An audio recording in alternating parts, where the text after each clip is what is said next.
Hey guys, welcome back. അപ്പോൾ ഇന്ന് നമ്മൾ ചെയ്യാൻ പോകുന്നത് ഒരു ചെറിയ DIY ആണ്. ആൻഡ് അതിന് വേണ്ടിയിട്ട് നമുക്ക് ആവശ്യമുള്ളത് ചെറിയ ഗ്ലാസ് ബോട്ടിൽസ് ഉണ്ടാവില്ലേ, നമുക്കിങ്ങനെ മരുന്നൊക്കെ കിട്ടുന്ന വേസ്റ്റ് ആയിട്ട് കളയുന്ന ബോട്ടിൽസ് ഉണ്ടാവുമല്ലോ. സോ അത് വെച്ചിട്ട് നമ്മളൊരു ചെയിൻ ഉണ്ടാക്കാൻ പോവുകയാണ്. നമുക്ക് ഗിഫ്റ്റ് ചെയ്യാനൊക്കെ പറ്റുന്ന ഒരു ചെറിയൊരു ഓപ്ഷനാണ്.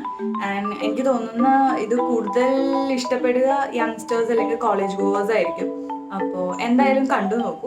ആണുങ്ങളാണെങ്കിലും പെണ്ണുങ്ങളാണെങ്കിലും രണ്ടുപേർക്കും ഒരുപോലെ തന്നെ യൂസ് ചെയ്യാവുന്ന ഒരു ചെയിനാണ്. നമുക്ക് കീ ചെയിനായിട്ടും എങ്ങനെ വേണമെങ്കിലും യൂസ് ചെയ്യാം.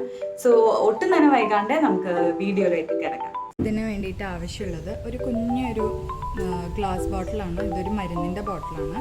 പിന്നെ ജ്വല്ലറി ടൂൾസ് ഉണ്ടെങ്കിൽ അല്ലെങ്കിൽ കട്ടിംഗ് പ്ലെയർ ആയാലും കുഴപ്പം. ഇതൊരു കുഞ്ഞ് സൈക്കിളിൻ്റെ ഇത് എൻ്റെ കയ്യിൽ ഉണ്ടായിരുന്നതാണ്. കുറച്ച് മണ്ണോ അങ്ങനെ എന്തെങ്കിലും. പിന്നെ ഇത് കോഫിയുടെ ഇതാണ്, കോഫി സൊല്യൂഷനാണ്. പിന്നെ ബഡ്സ്, പിന്നെ ഒരു ചെയിൻ, പിന്നെ ഒരു സാധാരണ പേപ്പർ, സൂചിയും നൂല്, ഇത്രേ ആവശ്യമുള്ളൂ. അപ്പോൾ നമുക്ക് ചെയ്യാം. വൃത്തിയാക്കണം. ബഡ്സ് ഇട്ടിട്ട്